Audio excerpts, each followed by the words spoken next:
It seems like the absolute most shocking thing that could possibly have occurred. We're talking like 40 days, basically, after they literally heard God communicate with them. A prophetic experience that every single one of them had the benefit of experiencing, and the awe and the shock and the, overwhelm that came along with it. How could they 40 days later then apparently just completely defy the very first thing they heard from God himself? I am Hashem, your God. Every day, we are blessed to interact with some of Colorado's most interesting people. On this podcast, Judaism with Altitude, we share their fascinating stories with you, and we have a great time. Ready. Welcome to Judaism with Altitude. Today you have me and we have a special interview for you. There's often conversations about what it means to be an Orthodox Jewish woman, and today we're going to explore that a little more. Our guest is Liora Wittlin.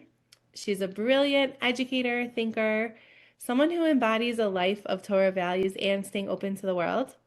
And I cannot wait to get started. Welcome, Liora. Thanks for joining us. Or Thank you. me today. Thank you. Thank you so much for inviting me to join you to do this. This is really exciting and I'm looking forward to it. Great, amazing. Okay, let's just get right into you, your personal journey. How did you become who you are today? Let's just go all in, spiritually, intellectually, emotionally, professionally. All right. So I grew up in a city called Rochester, New York, which is in New York State, but not anywhere near New York City. So I had what you would call in the Orthodox community an out of town kind of upbringing. And what that usually refers to, and what it certainly meant in my case, was living in a pretty small community of Orthodox Jews. I was raised Orthodox my whole life. I went to a Jewish day school my whole life, which was the only day school in town. So it was where anybody who wanted their children to have a Jewish education sent their kids. So it was a very, very interesting mix. It was a big kind of cross section of the broader Jewish community. So it included everybody from the most Orthodox families to people who were really like kind of unaffiliated and not observant at all. So I grew up in this diverse environment where we lived in Orthodox life at home, and we're part of an Orthodox shul, Orthodox community, and also in my day-to-day life, I had peers who were living very different kinds of lives than I was. So from a very young age, I was very acutely aware of my identity. I was very comfortable and very proud of my identity. My parents certainly instilled that in me and made sure that we felt proud of who we were and didn't question the way that we were living, in a sense of wondering like, is this actually what we want or not? Like we all grew up feeling very comfortable and very happy and proud of who we were.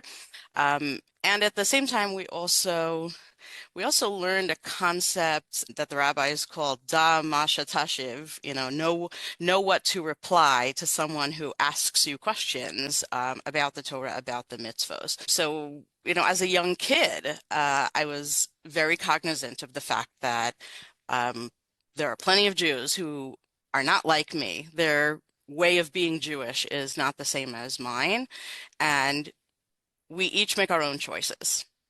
And we all need to learn how to get along with one another because at the end of the day, these are our fellow Jews and these are our peers. Certainly as a child, when you have a class of, 10 or 12 kids in your class, if you're going to limit yourself to, to only interacting with the people who are just like you, then you're not going to have a lot of play dates. So I think that was that the way that I was raised, I think that was a huge part of my identity formation. How did that Do you think it played out successfully? Were you really all friends? How'd you navigate birthday parties and like kosher food at play dates? Because I think that sounds so beautiful, but sometimes, in the nitty gritty or events on Shabbos, there's things that different families do differently. And, how do you make that space comfortable for everybody? It's a great question. And I'm not looking to whitewash my experience in any way, shape, or form because it certainly presented a lot of challenges growing up. And at times it was definitely lonely and isolating to feel so different from most of my peers. Um, we had plenty of the you can go to this birthday party, but you can't eat the food experiences.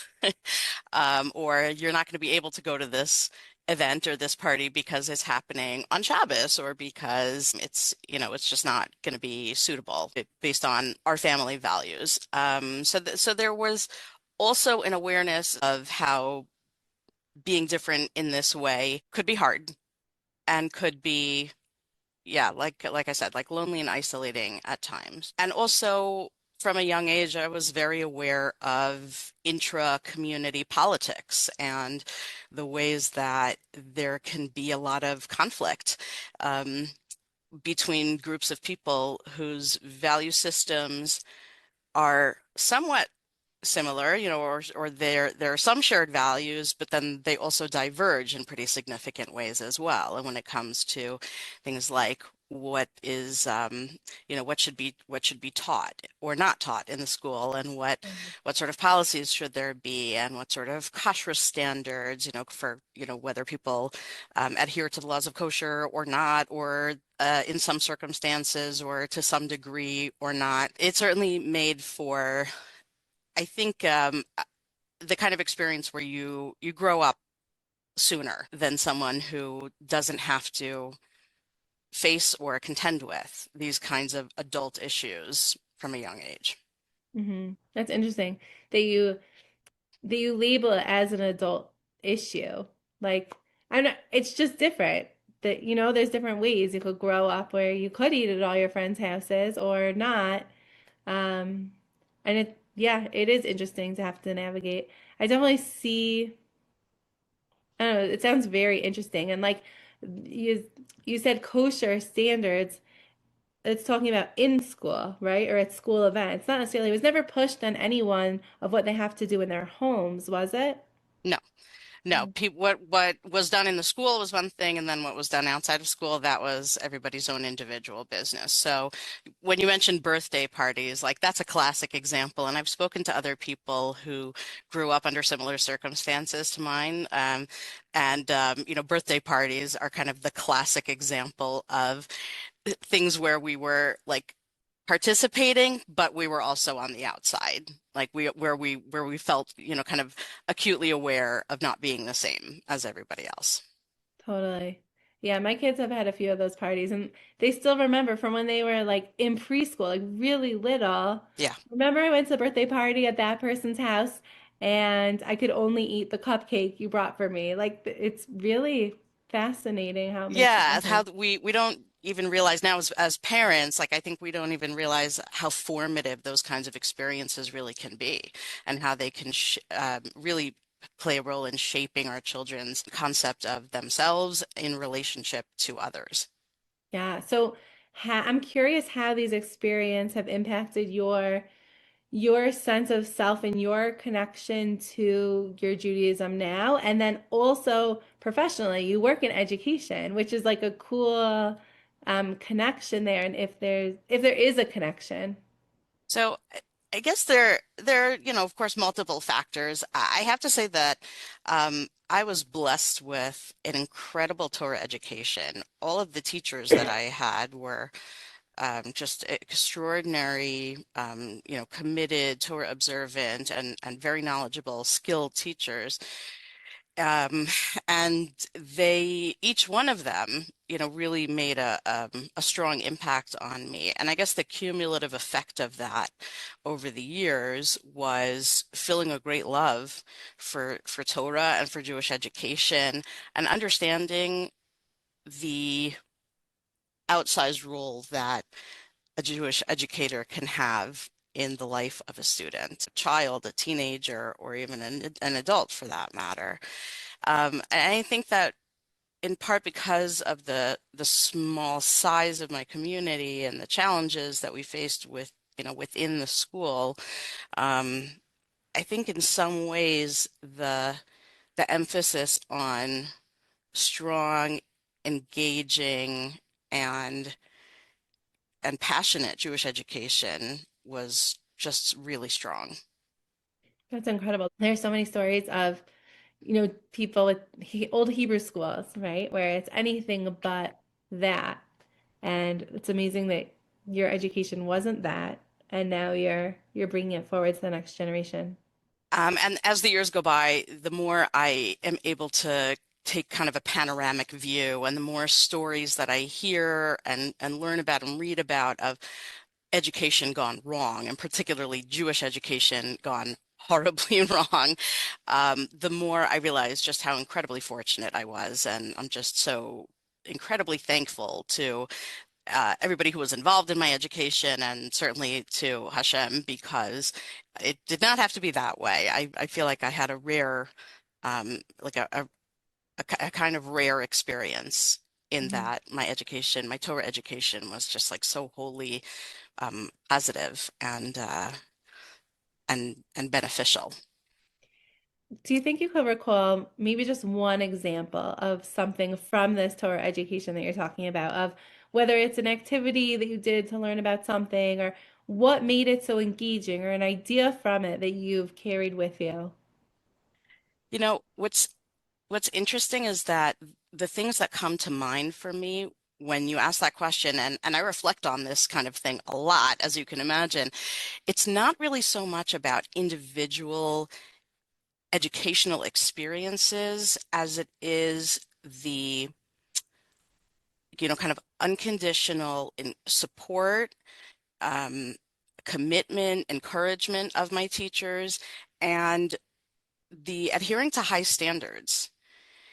Um, it's really interesting when I think back on it now, also because this is a debate that comes up a lot among modern Jewish day school educators today, where we are constantly questioning the the amount of time or space that we should devote to developing our students' Jewish learning skills versus working on content knowledge and concepts and promoting an overall love for Torah study, for mitzvah observance, for Jewish identity and all of that. I feel my teachers did an amazing job in just blending all of those. So when I think back, it's what what stays with me is they took their job seriously.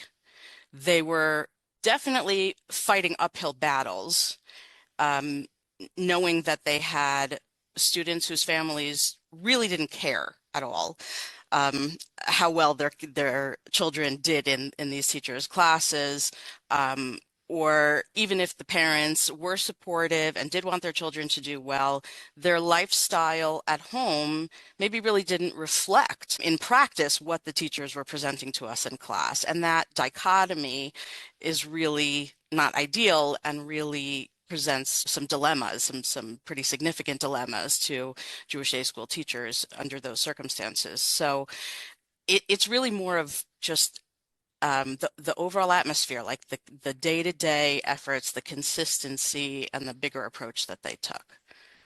Wow, that's so interesting to hear.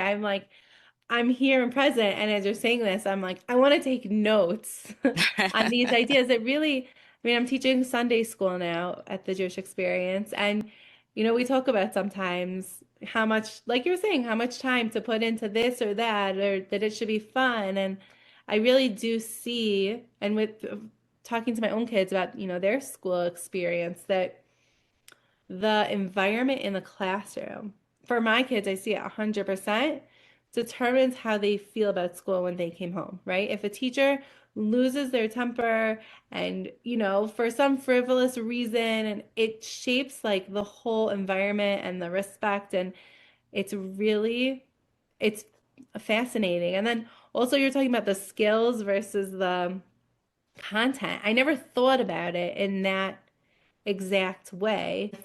I mean, my job now is as an informal Jewish educator is all content. And there's some skills woven in, but it's in day school, you're expected to come out with skills. It's like this, do you want the skills stronger so that you can access it later when you have the choice and you're interested, right? Versus do you have the content to like connect you to it and love and appreciate it and to guide you through your life? And like, I mean, I see how they're both important.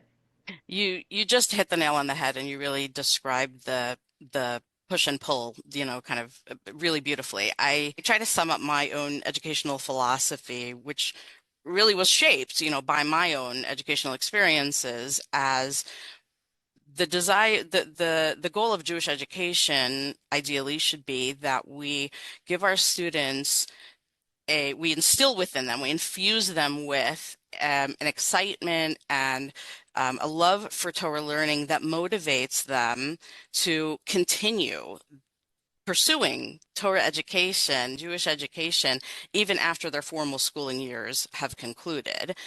And what goes hand in hand with that, or what should go hand in hand with that, is that we should also provide them with the tools to be able to do so, Yeah. to the tools to be able to continue their Jewish learning, their Torah learning. And a big part of that is having the skills to learn. And I have kind of always on the side, or I guess, for the last like 15 years or so, in addition to my formal classroom positions, I have regularly given classes for adult women, whether it's a Parsha class on Shabbos afternoon or a weeknight class in a particular book of Jewish philosophy, let's say, or now I'm giving some classes that are more sustained, in different topics of interest. So what I hear more and more from these women who almost none of them had the benefit of a full day school a Jewish day school education.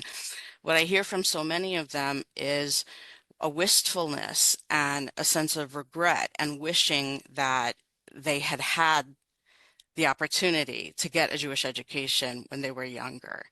Um, and obviously those are circumstances that we're not in control of as children. We don't get to decide where we're going to school and what we're going to learn and how we're going to learn and all of that.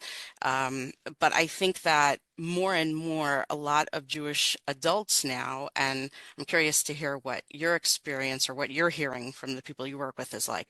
I think more Jewish adults um, are looking back and feeling cheated that they didn't receive a thorough Jewish education growing up. And now as adults, it's an uphill climb.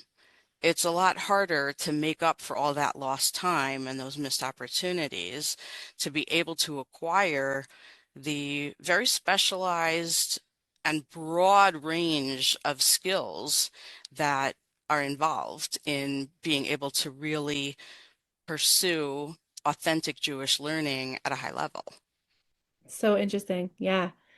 Um, with what I do, we really do focus on the content and how Judaism is just so engaging and relevant in our lives, and the ideas to that we can carry with us to travel through life with more ease, with more resilience, with more joy and vitality.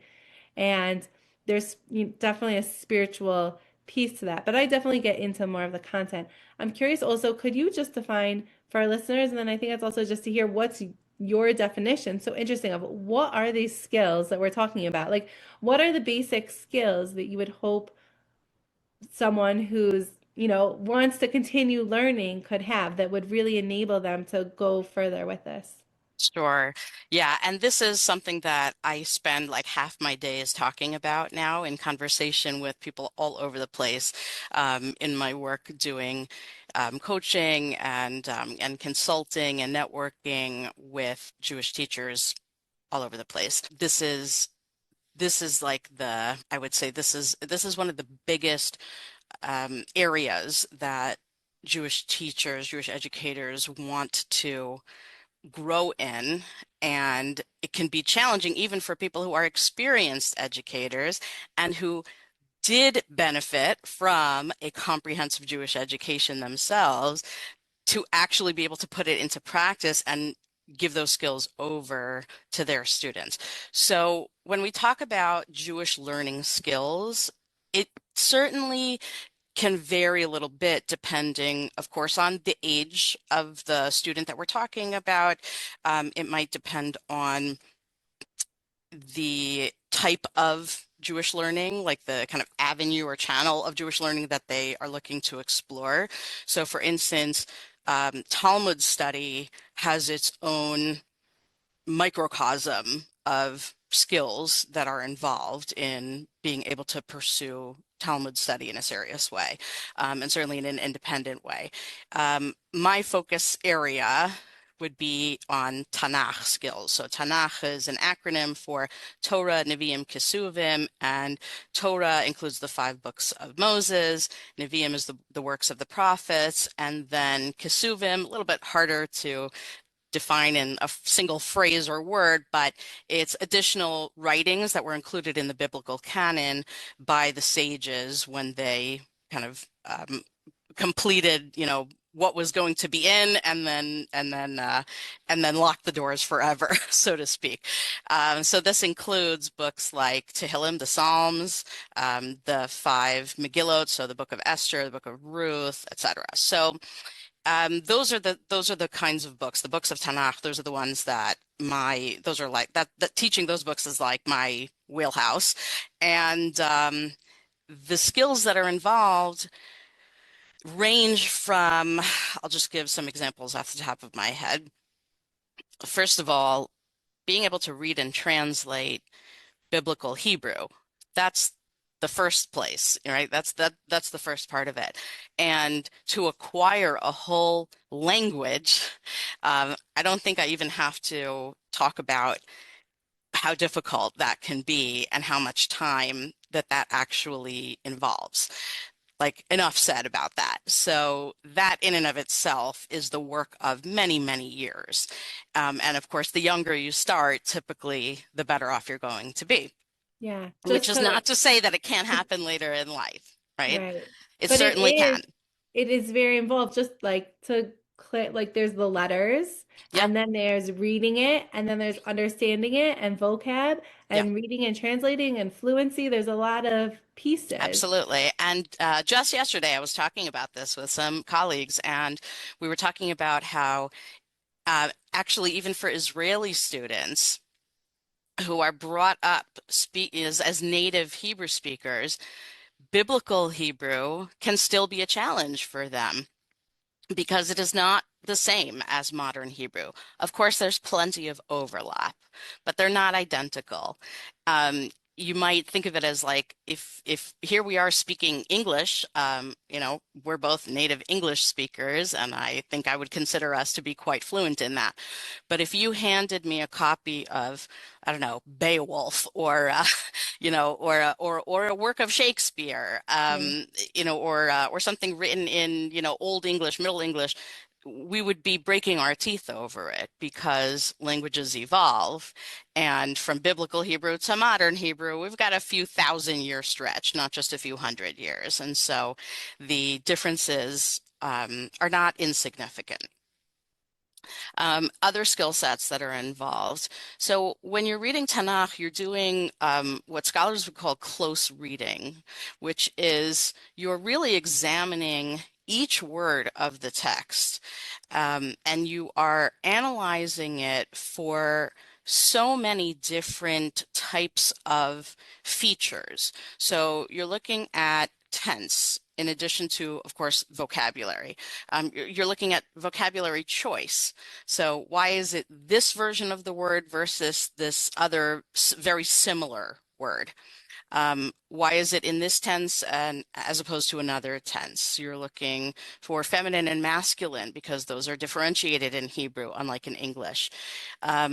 You are looking to see if there are words or phrases that seem extraneous or words or phrases that seem like they're missing altogether. You are comparing you're looking at the flow of the of the events or of the laws that are being taught, and you're examining it to see if there seem to be inconsistencies or anomalies of any kind. So you're kind of you learn to be holding a lot of different kinds of thoughts and questions in your mind the entire time that you're examining the text. And then to be able to address the questions that arise when you pick up on those anomalies or those, seemingly incongruous words or phrases or ideas that are written, then you've got to figure out where to go to find the answers. So in classic Jewish education, for instance, when we're learning Chumash, we go straight to the commentary of Rashi, Rabbi Shlomo Yitzchaki, medieval Jewish commentator from France, who we revere as like the OG, the greatest Jewish commentator of all time. Um, and there are dozens and dozens and dozens of other really worthwhile Jewish commentaries as well, that span, 1,000 years of Torah interpretation. And you're learning how to parse those texts. So you're learning, starting from this biblical text, that is ancient and that we believe was given to us by Hashem, word for word, that it is a divine gift. And every word is just bursting with meaning. And our job is to mine it, to mine the depths of each and every verse and each and every word, and just like a diamond mine, hunt for those diamonds, and we've got to search for them and pull them out. But the deeper you go, the more you're going to find. Yeah. um and again, it's being able to learn how to analyze a statement, and let's say someone gives an interpretation. You've got to be able to take it back to the question that you originated with and ask yourself, does this align? Like, does this make sense? Is this a satisfying answer? And if there's something about it that feels like it doesn't quite check off all the boxes, it doesn't quite solve all the problems that we have, then you've got to keep going and you've got to keep looking. You need to be able to compare different answers to be able to pull the most value out of them as well, and to really understand them properly. So the skills kind of extend beyond just what's written in the actual text of the Tanakh itself, and they really become adjacent to that is the skills of being able to study the different interpretations, which comes with additional skills, right, that are necessary. It's fascinating. It's so much. Okay. I have two questions to follow up on this. One is, I'm curious if you could just explain what relevance does this have to living a Jewish life? And also, and maybe you could even weave these two answers together. You're explaining this complex structure, and this is not rehearsed. We didn't talk about this beforehand, but would it be possible for you to just take one verse from anywhere in Tanakh and just like give us a sample of like what this looks like? You're explaining this methodology, which is fascinating and so in depth, but like it would be so cool to have like a glimpse of, of that feeling of exploring and the practical, like, what's a verse? What is the question? What is the Rashi's? Can you just like take us through the process, like with one, just a little bit of the process with one idea? That's such a fun question. Okay, and I promise we did not, this was not planned. I didn't know this question was coming.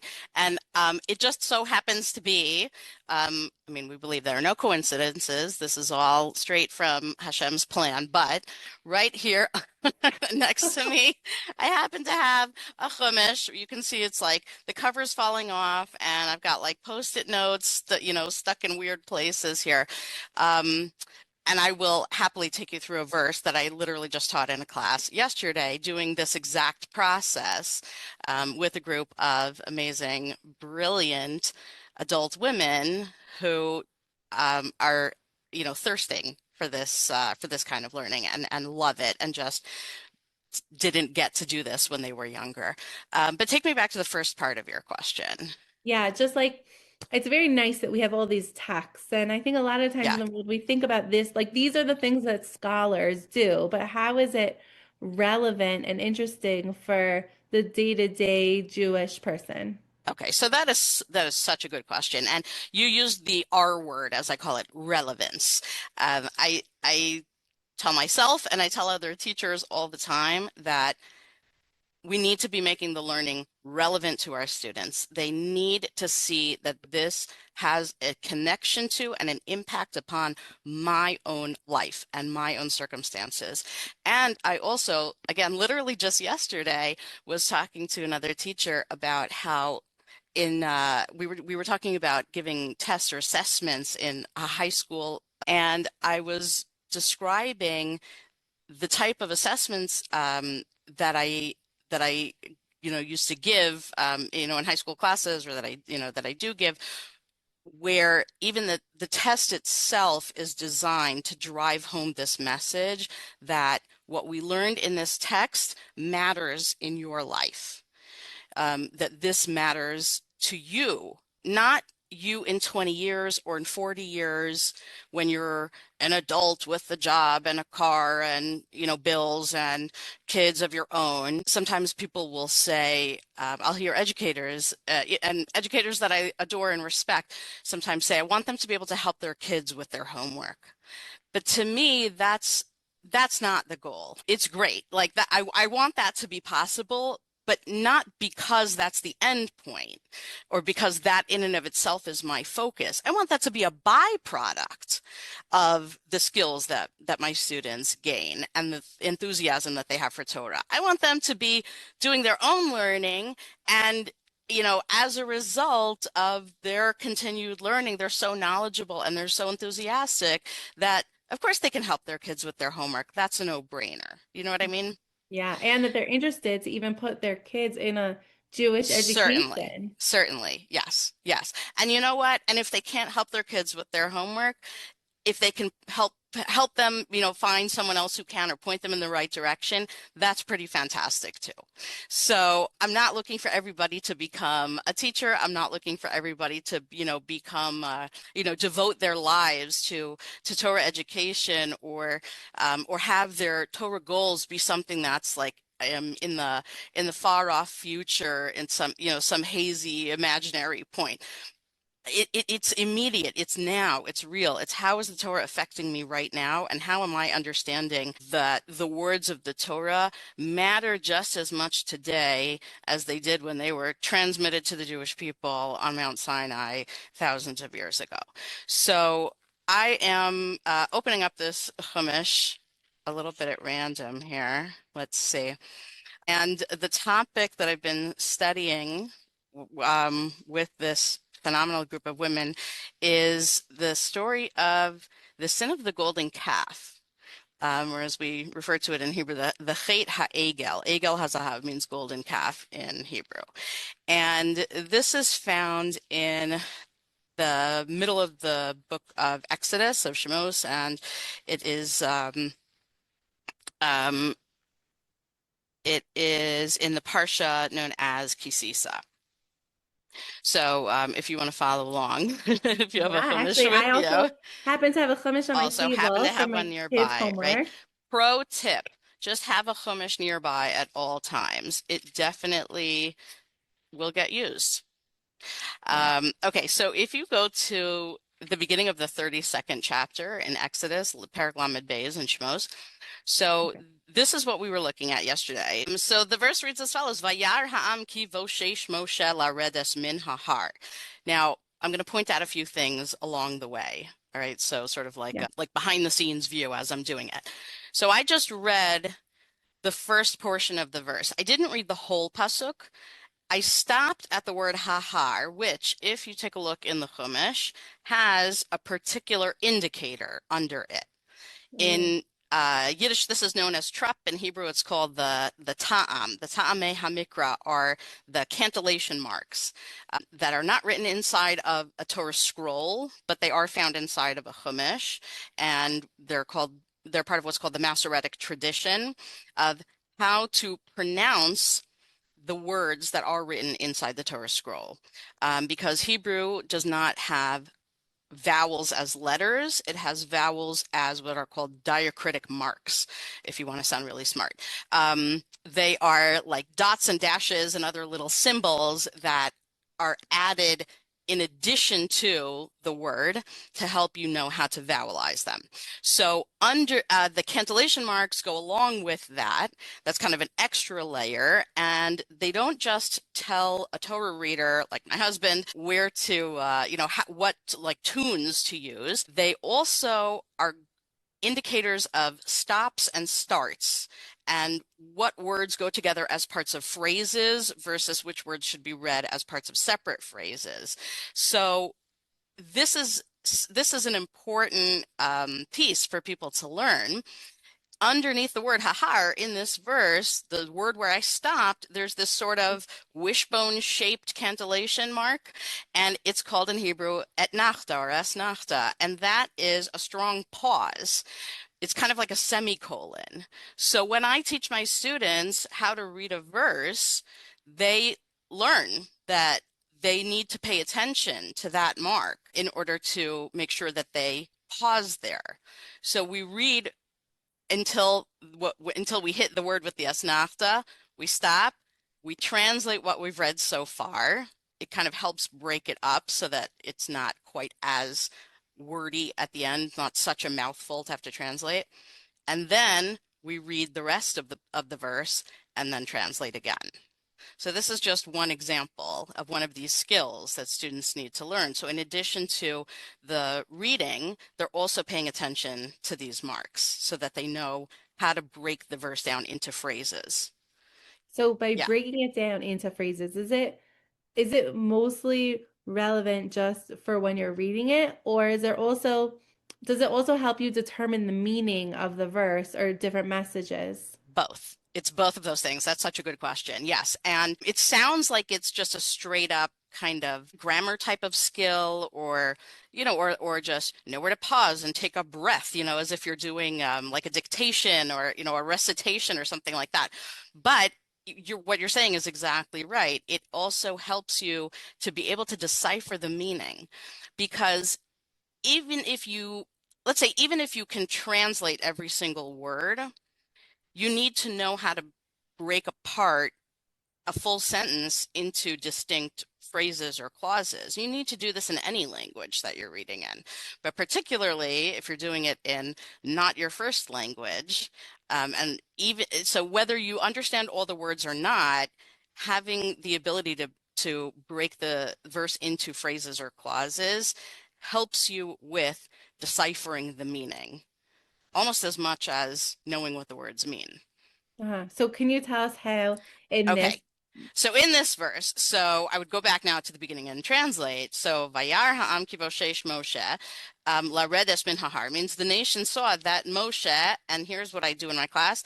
I say I'm not going to translate the word boshesh because it's a very uncommon word in the Torah. It's very rare and not one that even people with reasonable working Torah vocabularies or biblical Torah, biblical Hebrew vocabularies are going to have at the tip of their tongue. So when we come to a word that is one that I know is going to be a challenge for my students, often I'll say, we're not going to translate it just yet. We're going to translate the rest of the verse, and then we're going to see if we can fill in the blanks. Because one skill in translation is being able to use context clues to figure out the meaning of a word. Now, that will only get you so far, right? Because basically you're taking an educated guess, but it at least gets you thinking, what could this word mean? And it gives a student a sense that if I understand everything else and I'm just looking to decipher, one or two words instead of 10 or 15 words, then A, it makes them feel it feels a lot more possible. It feels much more, they feel more capable of doing that because that is significantly less challenging than just take an entire verse and translate it. I'm not giving you any, suggestions or clues about what that might mean. If we can piece together what most of it means, or if I can remind you that you actually know what like 85% of these words mean, so then again, A, it makes you feel more capable, and B, it means that you're working on it. You're actually involved in the thought process instead of just being a passive learner where a teacher is giving you the answers. So you are working towards it. And that effort and that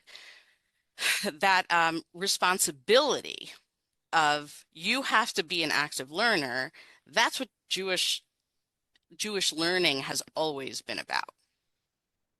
And I think it is what makes it exciting and what makes it thrilling and what makes it fascinating and appealing. When it comes to younger students or newer learners who are more hesitant about their abilities, it takes a lot of encouragement. It takes a lot of what we call scaffolding in the education world, which is providing supports, temporary supports for students who need a little extra support until they no longer need it, and then you can take it away. Like a Mhm. scaffold that, of a building that's under construction.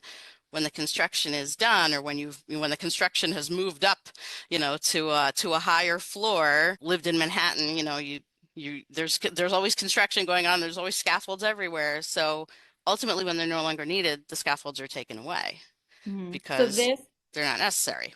this would be kind Yeah. of an example. This Hmm. Chumash with Yeah. the English under each word, Yeah. this is really helps when you need that Absolutely. extra. Yeah, and so that is a fantastic example of a type of scaffold that is very reasonable for people to need. And if you don't need it anymore, then you don't have to use it anymore. So I'll just continue reading this verse here. So Vayarham, the nation saw that Moshe blank Laredes Minahar to come down from the mountain. So we have to ask ourselves what was happening before this and what is the context in which this particular episode is happening.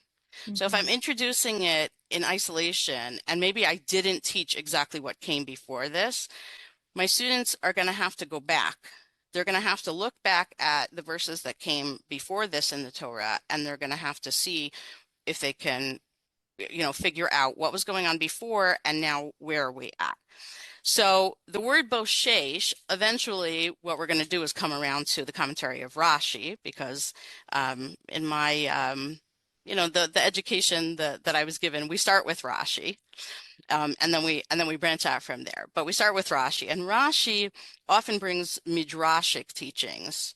I've heard, very knowledgeable Torah teachers estimate that it's like maybe 85% of the time in Rashi's commentary, he is using a midrashic interpretation to Hmm. shed light on the verse, to make sense of the verse, in order to give us um, in order to give us like a baseline understanding of what's going on. So he interprets the word What is boshesh. that? Kind of Pardon just me? before we go forward, which I'm so Yeah. excited about, what is the a midrashic interpretation? Where does that come from? Okay. So let's say, just for simplicity's sake, right now, that what I am referring to by a midrashic interpretation is a teaching of the sages, and among like people who are comfortable Hebrew speakers, or in the world of Torah education or students, we would say Chazal, which is an acronym for Chachamim Zichronam Livracha, the sages of blessed memory. So this is a kind of a catch-all term that refers to the rabbis of the Talmudic era, including both the Mishnah and then the Gemara. So we're talking 2,000 years ago up to about like 1,500 years ago, maybe even more like 2,500 years ago to about 1,500 years ago. So it's a long stretch of time. But this is the authors of the contributors to the different components of the Talmud, and their interpretations of the Torah. They were the first ones who put down on paper um, written descriptions of the traditional explanations and interpretations of Torah that had been passed down orally, from parent to child, from teacher to student, for all the generations before that, all the way back to Sinai. The orally meaning, like just spoken. It wasn't something that was written down and that people would open up a book or a scroll and read from. It was what we might call like the common knowledge. Okay, so the oral tradition and traditional teachings, meaning tradition, like with a capital T, in the sense of a, um, like a heritage, that's like a body of knowledge that has been passed down from generation to generation with integrity. So Mhm. these rabbis were at a point in Jewish history where it became necessary to actually put these things down on paper. And the transmission since then has taken that form, in addition to the discussion and the conversations and the oral teaching as well. Okay, so that's when you say midrashic interpretation, Hmm. the midrash comes from those that's written down as part of a link in the chain that goes back to Moses receiving the Torah on Sinai. Absolutely. And if you wanted to get into more detail about what distinguishes Midrashic interpretation, let's say from other eras, other periods up to the modern day of Jewish Torah interpretation, then we could certainly discuss that. And but that's kind of a whole conversation in and of itself.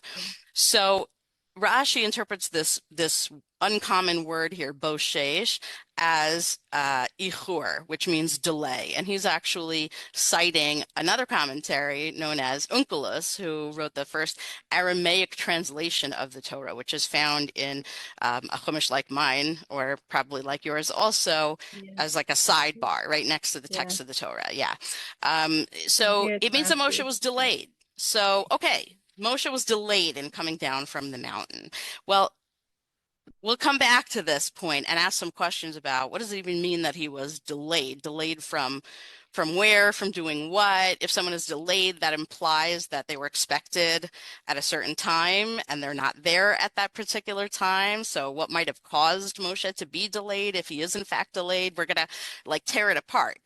But continuing further on in the verse, Vayikahel ha'am al Aharon vayomer elav, the nation mobbed again. They ganged up against Aharon, and I literally translated in this more colloquial terminology because it hits home more instead of the nation gathered against Aharon, which might be the more maybe more formal um, uh, translation of the verse. But if I'm talking to a group of middle school students and I say they ganged up on Aharon, then okay, they can picture that.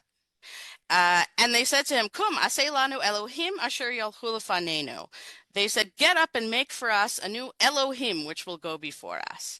Now, the word Elohim is a word that we're going to stop and take notice of because in many places in the Torah, the majority of times when that word is written, it is the name of God. It refers to God. And in this case, it can't mean that. And sometimes in the Torah, that word is used to refer to false gods, false, idols or false concepts of gods. And there's also another possible meaning, which is noblemen or great people or people of renown and stature, powerful people. So we're going to have to try plugging in each of those different meanings of the word into the verse and see if we can figure out which one seems to make the most sense here. But they are looking for an Elohim, whatever that means, which will go before them. And that's Torah terminology for lead us. Because this man, Moshe, who brought us up out of the land of Egypt, we don't know what has become of him. Okay, so this isn't, quite the way that I would do it in a classroom, but I think you get the idea. Each part of it, we're focusing on each word or each phrase and saying, what are the questions that we have here? What do you mean, this man Moshe? Is that an appropriate way to talk about Moshe? Is that respectful? These people sound pretty riled up. Another thing, Kum, you're telling Aharon, the brother of Moshe, who is also a leader of the Jewish people, get up. Is that an appropriate way to speak to Aharon? Again, like what's going on? There's what's the attitude that these people are bringing to the fight here that they seem to be eager to start up? What do you mean, Moshe, who took us out of Egypt? I'm pretty sure it was God who gets the credit for that, right? So, and then we don't know what has become of him. What do you mean we don't know what has become of him?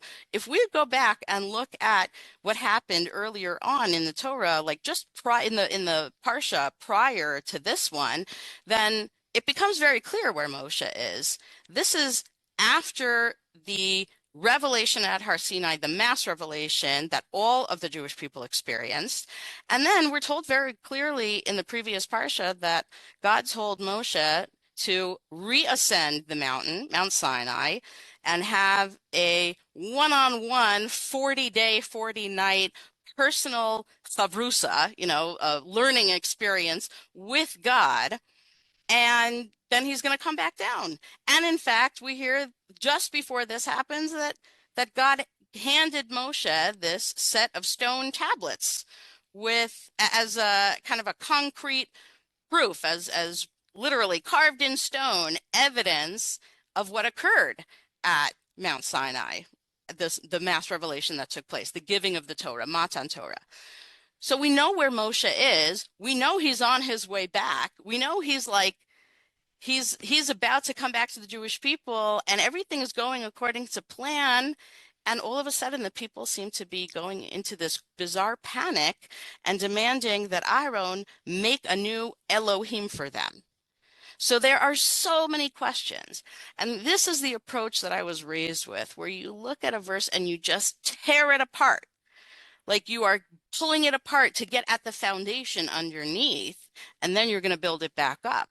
But it's going to be infused with so much meaning and with so much understanding. So in terms of personal relevance, I mean, looking at one individual verse is not necessarily where I'm going to say, like, what does this verse mean to you, right? Or, how could this particular verse affect your life or inform your choices right now or tomorrow? We're not looking at it quite in that way, but thematically, right, or topically, when we start to bring in the commentaries and we start to explore bigger ideas and really get at the roots of what is going on here in this verse and how does this lead to the construction of a golden calf that the people then start to worship, which leads to just horrible consequences. Even there, it's even in that process, I'm saying before we get to the big conclusions, the relevance comes in the form of how can you, as an individual student, look at this verse and ask a question on it? What questions do you have? What do you notice about this verse that seems like it needs some explaining?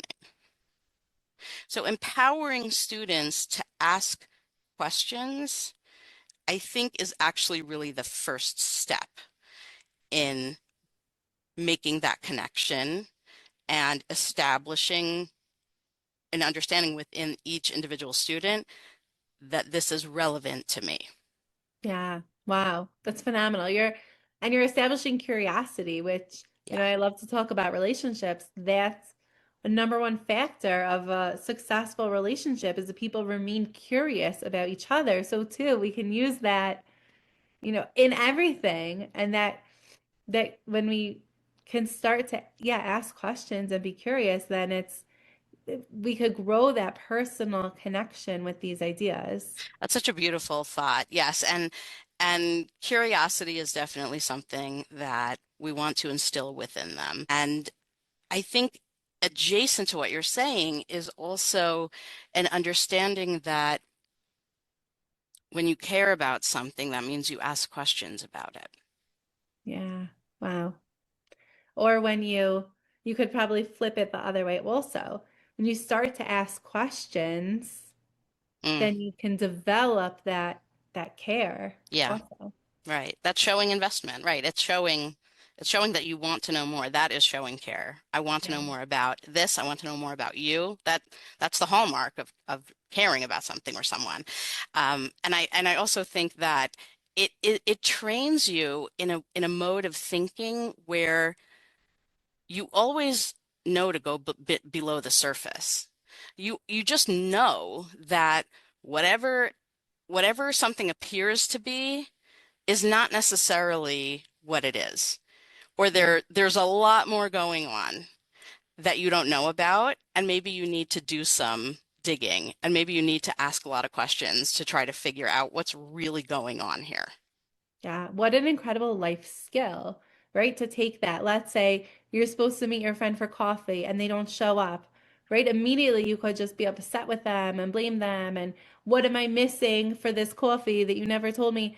Or you could use the same train of thinking once we create those neural pathways in our brain of, well, maybe there's something more going on here. Yeah, I think Jewish education really is all about developing these real life skills, to use your phrase. Um, I know every Torah teacher I know, whether they openly admit this to their students or not, feels what I'm teaching you is the most important thing that you could be learning, and that gives us a great sense of responsibility. There's a tremendous weight to that understanding that what I'm teaching you is life. Yeah. Wow.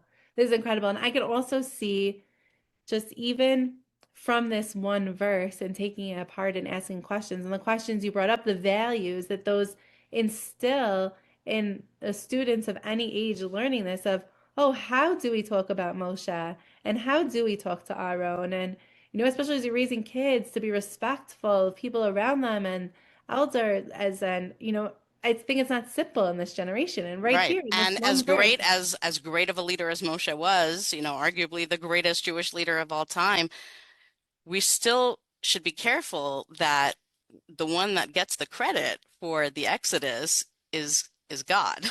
yeah, And that is found many times in the Torah, in the Ten Commandments themselves. The very first one is Anochi Hashem Elokecha asher hotzisecha me'eretz Mitzrayim. I am Hashem your God who took you out of the land of Egypt. wow. And this is an important message too, that we have great reverence for human beings who put in tremendous effort and do great things and are leaders of others. But really, ultimately, we need to know where our appreciation for a person or attribution of someone's success goes to a person, and where our gratitude really should be focused on God. Yeah, that's incredible. Because sometimes we put our basket too much in the people Yeah. without realizing there's something bigger going on. I'm curious to ask you also, with this parsha, and, where what we pulled from, the Ten Commandments were given before this or after this? Before So, this. wow. So it's before this, the Jewish people knew the first commandment that God took us out of Egypt. And then right here, that's like part of the rebellious nature that they're saying that Moshe did it. They're like, Yeah. by their statement, they're trying to discredit the Ten Commandments also. It seems like the absolute most shocking thing that could possibly have occurred. We're talking like 40 days, basically, after they literally heard God communicate with them, a prophetic experience that every single one of them had the benefit of experiencing, and the awe and the shock and the, overwhelm that came along with it. How could they 40 days later then apparently just completely defy the very first thing they heard from God himself? I am Hashem, your God. And then the very next statement, Lo yeh lecha Elohim achirim, that same word, Elohim. You can't have any other Elohim. So when students are able to, right, when you can remind them, sometimes you don't even have to remind them, wait, what?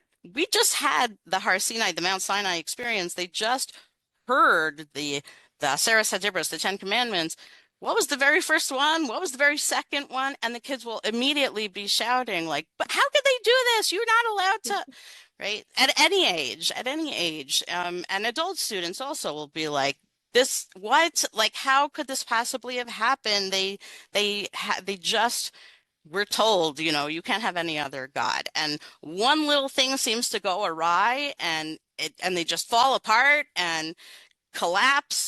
The way I explain it to my students is I say like they went into panic mode. Like they just went straight into freaking out and panicking and horror and they weren't thinking rationally. It's not that they, you know, were incapable of rational thought, but they didn't they didn't pull themselves back and pause and think, okay, what's really going on here? Is it possible that there is a different way to perceive this situation than the way that I am currently perceiving it? And another thing students always ask when they look at this is, why are they like yelling at Aaron and ganging up on Aaron and making demands of Aaron instead of just asking him, can you tell us where Moshe is? Can you Wow. explain what's going on, right? There's just a lot of really powerful thoughts that people have. And just from looking at this one verse, like used one word from Rashi to explain the meaning of one unfamiliar word. But other than that, we didn't look at any commentaries here. This is all just the thinking, the critical thinking and the questioning process. Wow. It's Yeah. so incredible. It's so incredible. Something that ties into this, which is always fun when different ideas connect, and it's just fun that this verse connects to it. I was literally listening this morning to a podcast by Dov Ber Cohen, who was just here in person, Getting to Know Yourself, number 35. And he's talking about this idea how these inspirational experiences, like Mount Sinai, they're so important in our lives, but the benefits that we have from them are not, they don't last. And that's exactly here, Sinai. And then 40 days later is this situation. And so what does last? It's this like, the more tedious day-to-day creating habits and consistency that's where real growth comes from. And that's really what I was saying earlier on when you asked me about my own formative educational experiences. Yes, that I had plenty of, spectacular moments or very memorable occasions. And I could list for you like, oh, the time when I was in the fifth grade and we made a video about the 39 malachos of Shabbos, the forbidden categories of creative work, or that are forbidden on Shabbos, to be specific, not forbidden all the time. And we each were assigned, some of those different activities to act out, as a way of demonstrating. And I totally remember that. It was a lot of fun to do. And do I remember the time that we built a model of the Mishkan when I was in sixth grade because we were learning about the Mishkan, the tabernacle, and we just, spent like, probably a couple of weeks, like carefully, we had to learn exactly what we were doing and we had to carefully construct a model and it was gorgeous at the end and we were so proud of it. Do I remember, any number of other specific, really engaging projects or classes or individual ideas or thoughts that were shared? Of course. However, it's not that any one of those pieces, was the summit of my whole Jewish educational experience. It's exactly what you were just saying. It is the day in, day out, the routines, the habit formation. It's putting in the work and the commitment and the consistency. And that is exactly what one of the many messages that we should take away from the story of the golden calf. The shock and awe, the flashing lights, the exciting, thrilling experience. It's wonderful. Enjoy it, be inspired by it, take something from it. But that is not what brings a person to develop a an abiding love for Torah, an abiding commitment to Torah learning and to observance of the mitzvos. And it's also not um, it's not strong enough to be the foundation of a loving relationship with Hashem. Beautiful. That's so cool. I'm so grateful you took us through that because that was exhilarating, but in a, in a consistent type of way. If you make it consistent. It was very cool to see that. It was also inspirational. I'm glad. Um, Thank you. yeah. Okay, before we let you go, can you just, because we've kind of glossed over this for the content, just tell us like what do you do then professionally with all these skills and passions? How are you practically using them? And also just curious about like you as a person, what other things are you involved in? Because I know you're so passionate about this, but this isn't, you're also very well-rounded. Okay, so in terms of how do you then take all of these different kinds of skills and produce something like produce like a lesson plan, right? Or a curriculum or a whole unit or something like that. It has to be done really deliberately. And this is very time consuming and definitely requires patience and fortitude. So the way that I typically do it is I will examine let's say a new unit that I'm planning out and consider what big ideas are jumping off the page of the text here? What big lessons and messages that I think are going to have, a great relevance for these students. And I try to make it as specialized and personalized as possible for the students that I have, and tailor it to this individual group as much as possible. What do I think they could really benefit from hearing? What do I think they're going to really appreciate and they're going to really connect with? And then I look at within the text, what are some of the skills that I think this particular text is going to be great for introducing or for continued practice in. So I'll give you a quick example off the top of my head. A number of years ago, I was teaching a fifth grade class, which was not a grade that I had really taught before in any concerted way. I certainly hadn't ever produced my own curriculum for it or anything. But the typical fifth grade Jewish day school curriculum has students learning the earlier part of the book of Shemos, of Exodus. And in particular, there's a chapter where we learn about the Jewish midwives who were helping Jewish women who were enslaved in Egypt give birth to their babies. There was a population boom going on. And, this is a pretty well-known story in the Torah. Now, what's interesting from a grammar skills development standpoint is that in that particular chapter, you have a verb form that that isn't super common in a lot of places in the Torah, and that is feminine plural, because you're talking about more than one woman, right? There's these two midwives in particular work as a team named Shifra and Pua, who the Midrashic tradition identifies as Yocheved and Miriam, the mother and sister of Moshe and of Aharon. And they are acting in concert with one another. So every action, every verb that you hear about in the text is feminine plural. It is they, feminine, said, or they, feminine, did, or they, feminine, we're on the receiving end, or whatever it is, right? We're addressed, or we're somehow involved in an active way in the story. So when I was preparing to teach that particular chapter to this group of students, I said to myself, okay, this is the perfect opportunity for me to strengthen this, introduce if need be, and strengthen this particular skill in being able to regularly identify when a word is written in the feminine plural.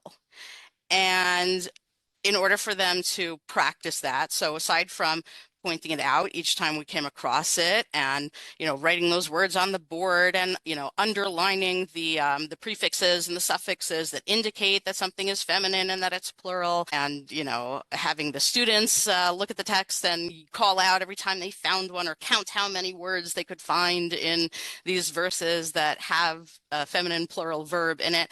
Okay, so when you're not, because you work remotely for a school in California, when you're not traveling and in work mode, what else are you involved in? So I have my hands in a lot of different pots these days.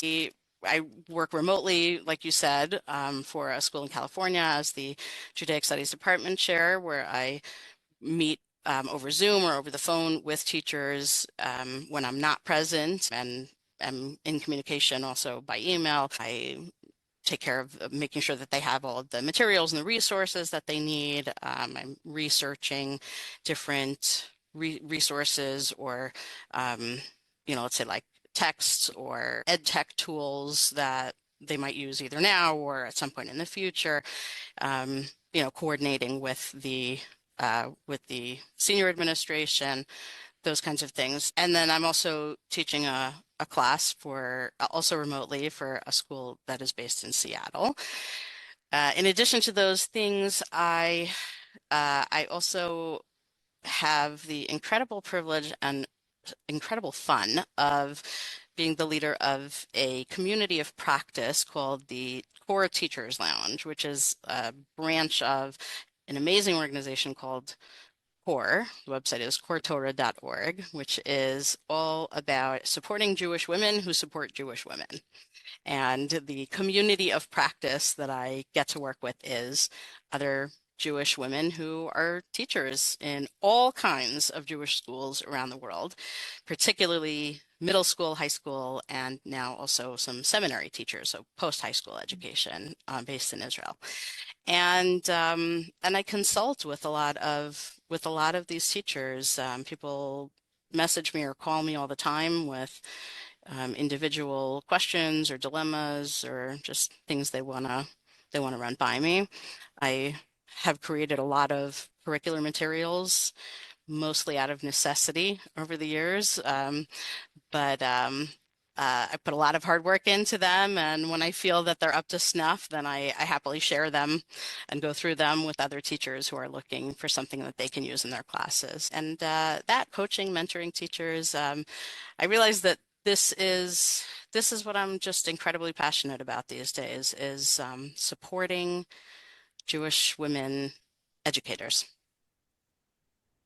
So incredible. I mean, we could tell through the conversation, your passion comes out, and it just makes it, it's exciting on its own, but it makes it that much more engaging. And I'm grateful, and I'm sure everyone you work with also appreciates it. Can you tell us also just community-wide, in what ways do you engage as with your local Jewish community? So sometimes I'm kind of hermit-like in my own personal existence.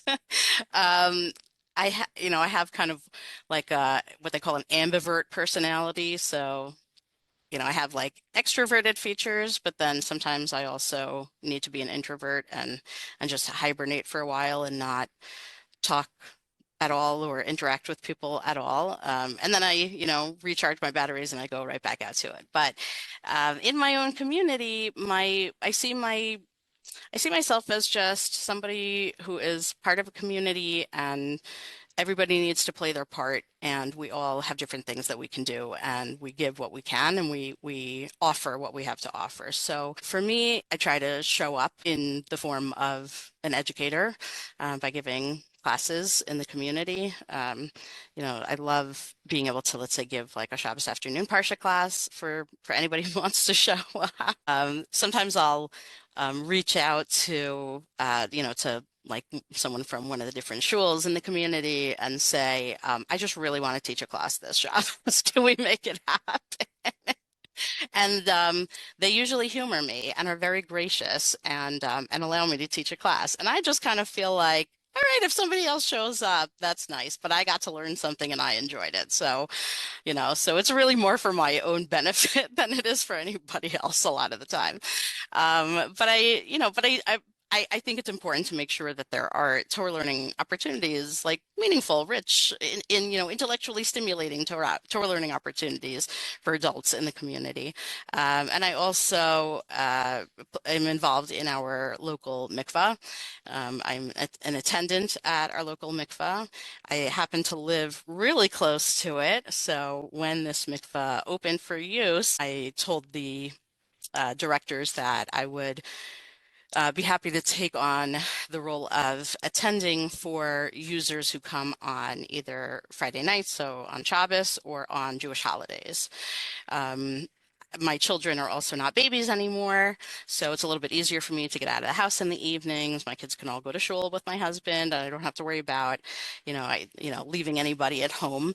Um, and this is also something that just feels like very natural, very easy for the most part. And it's also something that I care deeply about. I think that it's just incredibly important for women to have the option of a mikveh experience that is easy, that is comfortable, that is pleasant, efficient, everything they want it to be, and nothing that they don't want it to be. And I don't think it takes a lot of effort to actually create that that preferred experience for people. Incredible. Maybe we'll, for any listeners who wonder more, maybe we'll do a future episode and talk more about mikvah and Sure. what Liora is talking about. And I'm at your yeah. service.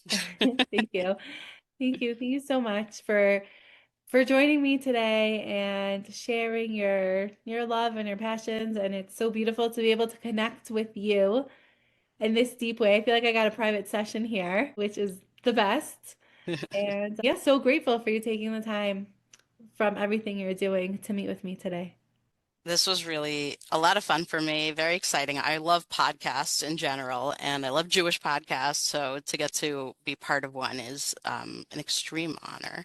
And I am so grateful that you asked me to do this, that you gave me the chance to get to have this really fun conversation with you.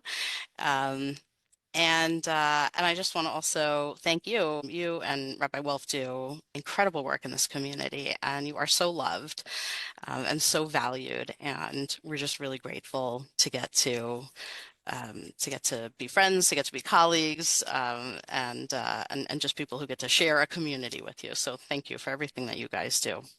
Thank you. Thank you. Before I let you go, I just have to ask you, as a co-podcast con what's the word? How about Yeah, how about a fan? fan. Yeah. Yeah. Um, what are your favorites? If you had two Oh. favorite podcasts, Favorite Jewish podcast. ones, Okay, let's say. so Jewish podcast. So 1840 is awesome. Um I'm a very big fan. I think what David Bashevkin has created with 1840 is awesome. And so far-reaching and just interesting, just really interesting and thought-provoking. So that's definitely a favorite. Another really fun Jewish podcast, very different, is Jewish History in Daf Yomi. Have you ever heard of this one?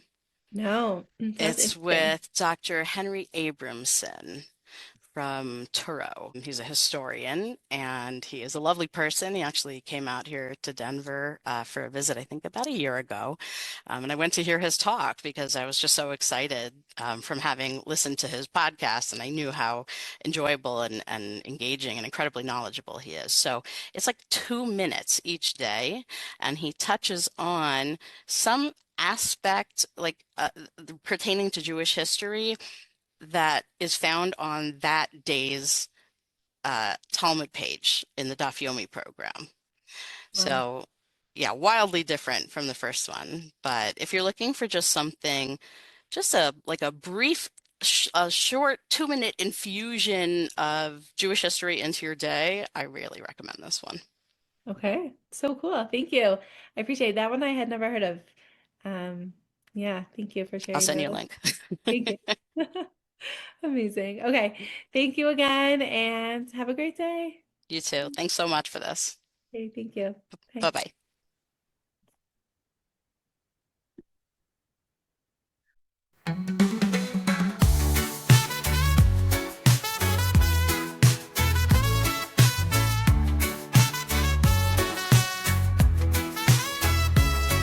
Oh, Sarah and Danny got that vibe so true. Talking love, we're talking faith. At a higher view, at a higher view. From dead engaged to Torah flames, yeah, they break it through. Judaism with altitude. Through the rhythm, feel the spark shining bright when times are dark. They lift you up, they keep it real. Jewish soul you can feel. So the end, don't let it wait. Sarah and Danny elevate. Judaism with altitude. Catch you next time, keep it good. Feel the rhythm, feel the spark, shining bright when times are tough. They lift you up, they keep it real, Jewish soul you can feel. So tune it in, don't let it wait. Sarah and Danny elevate, Sarah and Danny elevate. Judaism with altitude. Catch you next time, keep it good, keep it good. Catch you next time, keep it good, keep it good. Catch you next time, keep it good, keep it good. Oh, Sarah and Danny got that vibe so true.